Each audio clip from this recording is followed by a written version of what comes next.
Hi guys! Welcome back again sa ating vlog. So this is my third day. Is it my third day? Yeah, this is my third day. Feels here like your in, 20th day. Yeah, third day here in Oman. And now we're going to Mall of Oman to watch a movie, which is in Peru. What's the title? Peru? Paddington in Paddington in Peru, yeah. One of us grew up with Paddington, the other one didn't. So time check, it's 3:05. No, 3:19. So we're gonna get there in a few minutes, and then we'll have some lunch first, and then we'll see the movie around 5:30 p.m. So that's it.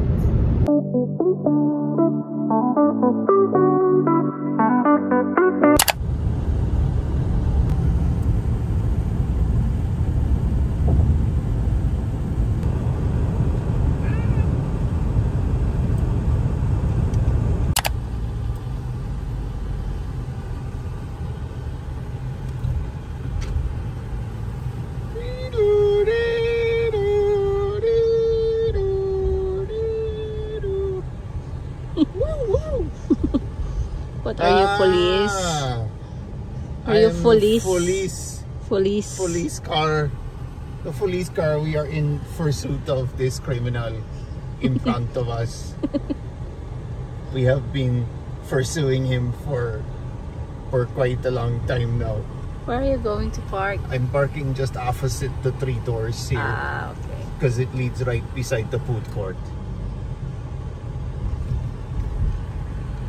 I did give you the car keys and give you the option of driving. No, I don't want to drive. You said you didn't want to.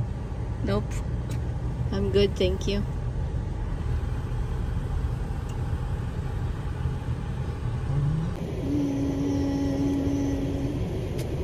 Not a good driver. Excuse me? Up. Uy. Red dots. Ah, okay. Red dots. Open. I'll bring the underwater. For sure, I will make a complaint. What complaint?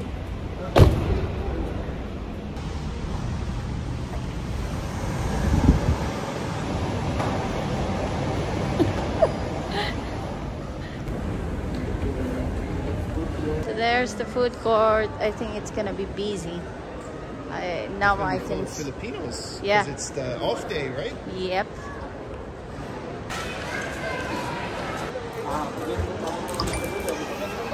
Order butter chicken with butter naan and 1 water. That's the one. It's 4.7 reals. That's pretty So good. that's like maybe 600 pesos. 10 euros. Yeah. Let's see it. It's my favorite butter chicken. Wow.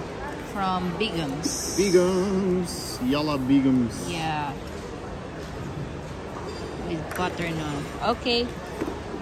You can go now? Yes.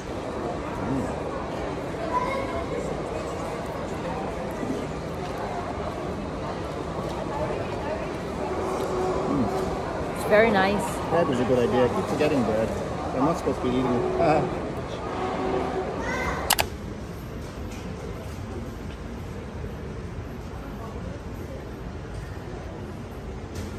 Trying on some puffer jackets for Ireland.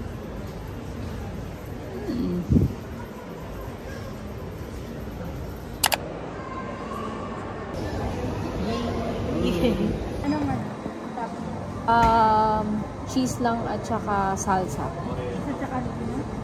Hindi, wala. Salsa.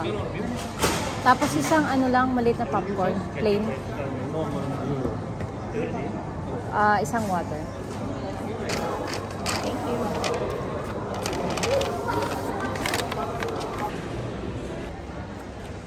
Who's watching Paddington in Peru? Me. The way. We're going inside now. And I bought some nachos and popcorn. Yes. Where's that? Up? Yeah, back row. Very back row.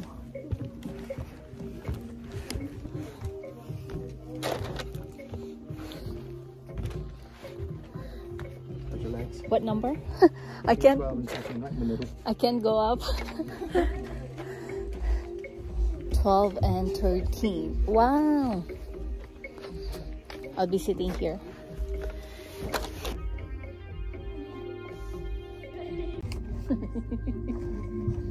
Hold that full. Hold that card full. Here's your water. Water. Go. Here. This is 13's water. And you have nachos. Oh my god, nachos. Yes. Nachos.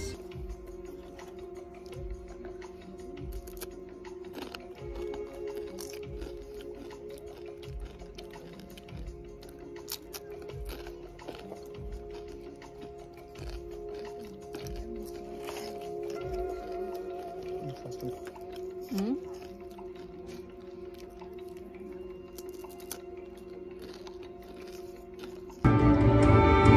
Yay!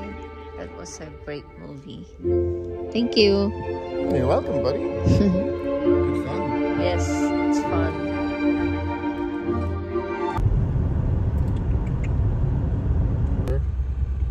Uh-oh. Yeah, exactly. Accidents. Ayan, andito na kami sa Almuj. At maglalakad-lakad lang kami. Bago kami umuwi kasi wala namang magawa. Dito nga pala kami nakatira before. Yan, that apartment. Sa taas. Do you miss your apartment? Do you miss your apartment? I do, but at least I managed to save my wife. It was either the apartment or my wife, so I decided to do the right thing and rescue this woman from the Philippines. And then arranged for her to have a visa to Ireland, and in order to do that I had to sacrifice my marina front apartment. Yeah. Anyway, mag-iikot-ikot muna kami, and then later on guys, meron akong ikwento about what happened sa Mall of Oman kanina bago ko umuwi. And yun lang. It's cold. I have choco butternut. Can I have 3 choco butternut munchkins, please? 12 pieces? Why? Really? So I'll get the no. Oh, a large donut. Yeah. Let's split that. Donut, yeah. Let's just split that. Can we? Yeah.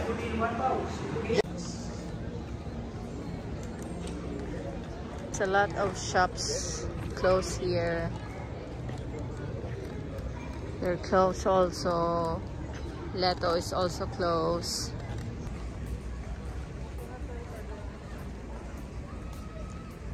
So we're here at the marina side. So that's our favorite burgers. What do you call that? Burger Shack. Yeah, Aluban.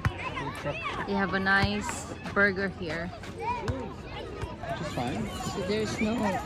So there's no available Sit there, have some food. tables and chairs here. No but barbecues, they're not allowed. but people are bringing chairs and tables Just bring their now. food, it's nice.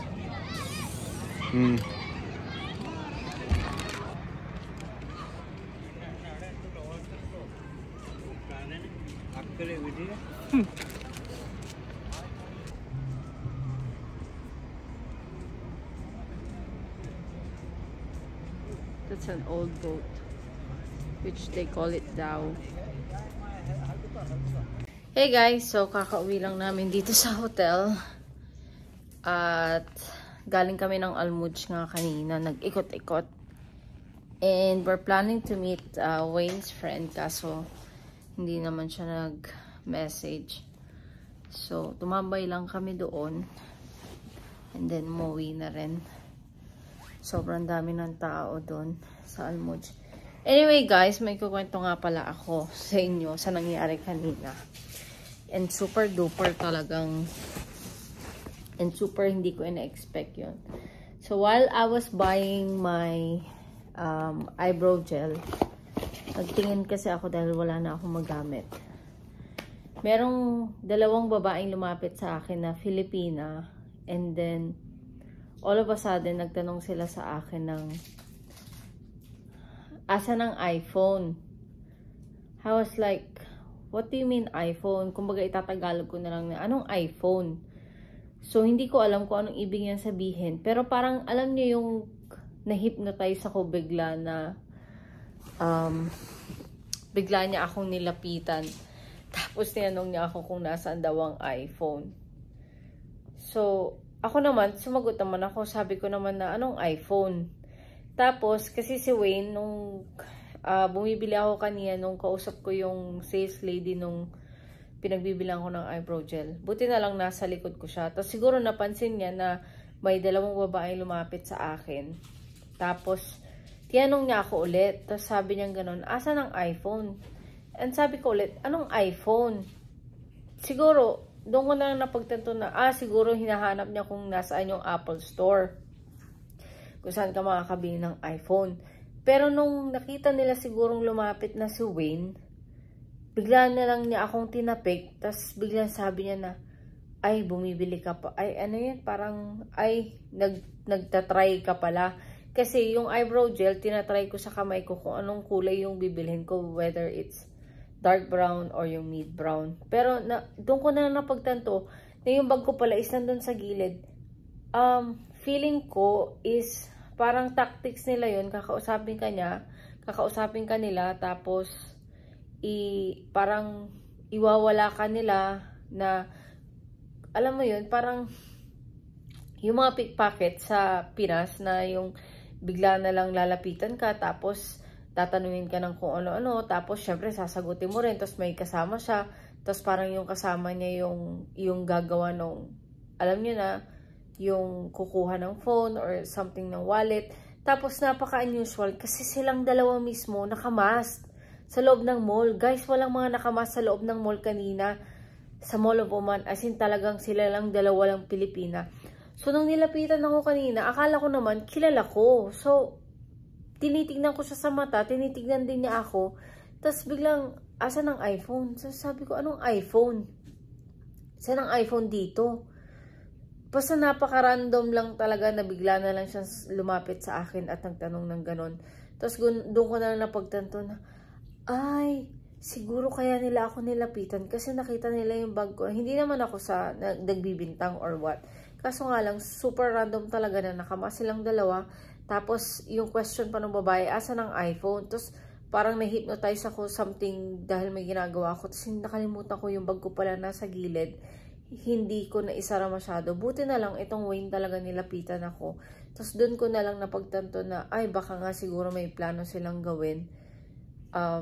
Na kuhanin something yung cellphone ko dahil nandun sa bag ko or nakita nilang naka-open. Na siguro ang plano lang nilang biktimahin yung mga Pilipina. Kaya guys, mag-ingat-ingat tayo pag nasa mall. Make sure na talagang yung bag nyo is naka-close. And then, yun lang. Talagang super random lang talaga. Kaya natakot din ako kasi syempre, nag-iisa na nga lang tong iPhone ko. Kukuhanin pa ni ate. Tapos, dalawa silang Filipina talaga. Tapos, nakamas talaga sila. As in talagang takip hanggang dito. Hindi mo talaga marirecognize. Kumbaga, makikita mo lang yung mata nila. So, yun lang. Konting ingat lang pag nasa mall. Kasi hindi natin talaga alam ang panahon ngayon. Maraming taong kapit sa patalim. Anyway, aside from that is, ayun na nga. Ito yung binili ko kanina sa mall. Which is yung brow pomade. Ayan. And, kasi nung nakaraan, nagpapahanap ako kay Wayne ng ganito. Kaso, na daw sila. Nag-close na yung store sa may Muscat City Center. So, buti na lang, nakita ko tong shop na to at chinek ko na parang pareho. So, ang kagandahan din guys is meron silang brush and ano bang tawag dito? Basta brush, pangkilay. And then, yun nga, itong kinuha ko is yan, dark brown number 3. So, bago ako aalis, ayan, bibili pa ulit ako ng ganito. Kasi, guys, alam nyo ba, super ubos na yung ganito ko na Brow Pomade. Nasa ano to eh, mga 600 pesos. Pero sulit din kasi parang nagamit ko siya ng almost 2 years. So, ipapakita ko sa inyo. Same lang din sa ibang store, pero same lang ng pomade. Same pomade lang sila. Asan na yun? Where's that? Wait lang, guys. I'm looking for my pomade. Where is it? Did you see it? Ah, it's beside my table. So nga. Aray ko. So, ayan guys. Ito yung gamit ko and it's been 2 years. So, ayan. Makikita nyo talagang dun na lang ako kumukuha sa gilid. Kaya, super happy ako kasi napalitan ko siya. And I hope pareho sila ng kulay. Pareho ba sila? Ayaw kasi ng black. So, I think pareho naman sila na ano. Yan, bibili pa ako. Pero feeling ko parang ang unti niyang nasa loob. Mas marami to kaysa dito. Kasi makikita niyo yung, kumbaga yung mababaw lang eh, diba? Although this one is 5 point... How much is this, baby? 5.8. 5.8? Wow. Yeah. 5.8 nga pala siya. Ito 5 reals lang nabili ko. Pero feeling ko mas marami ito kaysa dito. So yun lang. Yan lang ang aming ganap for today. And yun lang, mag-ingat lang tayo guys. Especially pag nasa mall. Ang ganda ng pinanood naming movie. Yung Paddington in Peru. Panoorin nyo guys. Sulit talaga and super duper ganda ng movie. Good night, Wayne! Good night! See you again on our next vlog guys. Good night, Paul. Bye-bye!